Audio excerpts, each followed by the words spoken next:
Hey Graham, hi. You okay?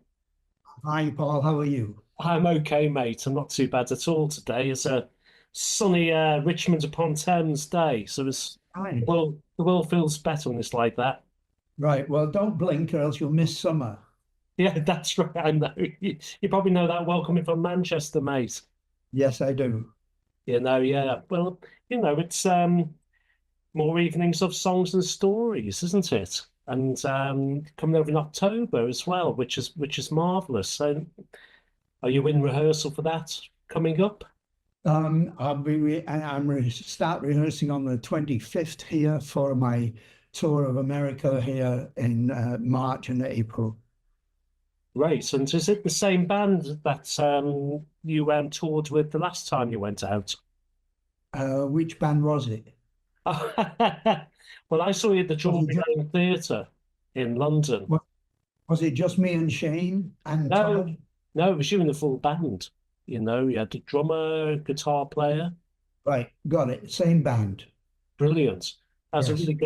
really good night, that. And you're looking forward to the Palladium. You must have played the Palladium a few times. I have played the Palladium a number of times, but the last time I played was the last time I ever played with the Hollies. Was it really? So this is the first time since back. That was a benefit for Save the Children, and Right. also that's the a Palladium is where Cass was playing when she passed away. Yeah, so it's going to be it is a theatre of memories and ghosts, isn't it? Many. Lots of ghosts in my past at this age. Well, is it good? So the same set list is pretty much as what it was last time going out, or are you going to tinker? But there's always little changes, but I know what my audience want from me. They definitely want to hear, Teach Your Children and Just a Song Before I Go and Our House and Military Madness, of course.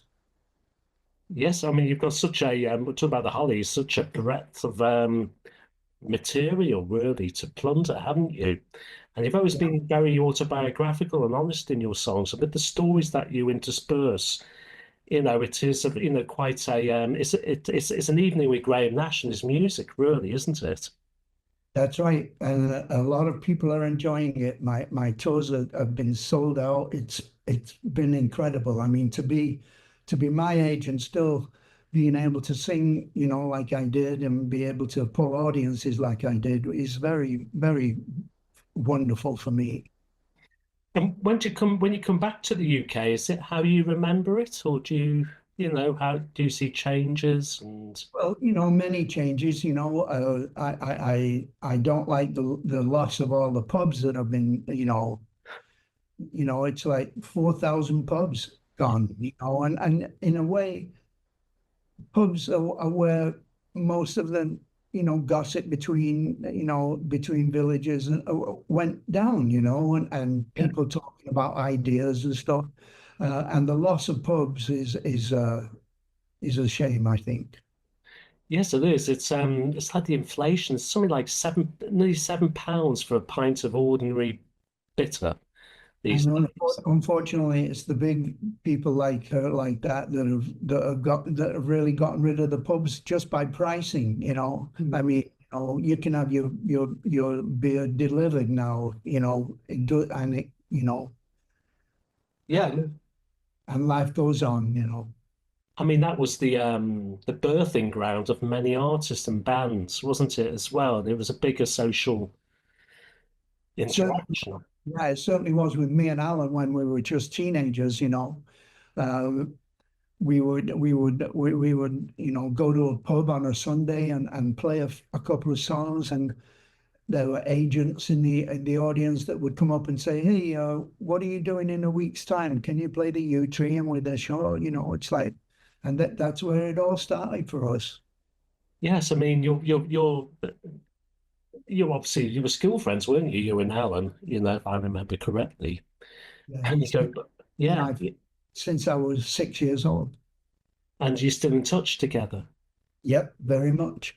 Oh, that's great. I mean, but what's remarkable is the higher end register of vocals that you both have that blend in just so beautifully that not many people have had since or whatever, How is True. your Go ahead. how is your voice? Do you rest It's it? fantastic. I swear to God, I mean, I don't have a coach. I don't have, lessons in vocals. I warm up a little before going on stage, but I sing as well as I ever did. And it's amazing to me and amazing to a lot of people that somebody my age can do what I do. I mean, those shows, there's usually about 24 songs. I don't use a teleprompter to put show the words to me. If truth is, I don't like that. If you can't sing the song that you've sung millions of times and remember the words, then. You shouldn't be up there. So I like to just wing it. And you pretty much remember every night, everything, so Every song, every night, I try and sing and play it with the same passion I had when I was writing those songs. yeah, I mean, your recent album now as well has proven, you're still a continuous songwriter of a very high standard. Were you thrilled with the reception of that album? Yeah, it didn't sell, like a CSN record, Mm. but a lot of people really enjoyed it, and I sang every voice on that record. Indeed, and the state of the world, you've always been, quite adept or adroit at political protest writing. The state of the world at the moment, must give you a lot of food for thought and material. Yeah, the fact that Trump is president again is shocking to us. To most people with a brain, they understand that we have, elected a criminal, and you know, misogynist, and all the women's stuff that he went through that he Yeah. got found guilty of. But I guess it's what America wanted, but what he has been doing for the last couple of months, since he joined, on what was it, January 20th, uh, he has done some things that are shocking to even the people that voted for him. They didn't vote for this. They didn't vote for laying off thousands of people. They didn't vote for any of this. They thought, and they thought he would change the price of eggs. He said he would, lower the cost of things. And with these tariffs that he's trying to bring up on, Mexico and China, and sometimes Russia, Mm. people didn't vote for that. And unfortunately, he's the president. So I think that we're facing, 4 years of complete chaos. And I don't think it's going to be easy to get rid of Trump. He's already trying to organize for a third term, Mm. and I believe he wants to be president forever. Yeah, well, otherwise, the impeachment process will, I suppose, we continue, won't it, against him? Really, it insulates him against that. But he is, setting the FBI and the Justice Department on his perceived enemies. Yeah, He's got an incredible administration, but he seems to be just focused on retribution. yeah, yeah, yeah. Now just take you back to when I saw you at Drury Lane. I had the wonderful seat with Marianne Faithfull sat just behind me. And obviously, Yes, a Carrie Ann and the song It Goes Back. You must have wonderful memories. I do. She was a great artist and a very fine person, and was always very kind to me whenever we spoke and whenever we met. And she will be missed greatly. I mean, and Broken English, what a great record. So yeah, Marianne and I kept in touch. Whenever I would play in Paris, I would invite her to sit in the audience, and I let the audience know that she was there, and for her to hear giant applause for her, just for her name, even though she was sitting, 5 rows away, must have been great for her. Yes, indeed. And Stephen Stills, are you still in touch, together, good friendship still? Yep. we just did a show together in Los Angeles at a show called Fire Aid that was put on by Irving Azoff and a bunch of great people, and they filled not only the Forum in Los Angeles but the Giant Stadium, right next door, and they would alternate between, doing a show at the Forum and then showing a show in the Giant Stadium while they fix the next people. So Stephen and I did Teacher Children with a group very popular here in America called Dawes, Dawes. Uh, and it was great to not only see Stephen but to make music with him again. Yeah, and are you currently making new music yourself? Are you in any kind of process of writing? Yeah, I'm writing all the time, and I'm about to start working on a new record too. And, Is that, and sorry, please continue, Graham. well, it's great for me to still write, that affects people's hearts. Mm. I mean, that's all I want to do is you don't have to agree with me. You can question me, you can criticize me, you can do what you want.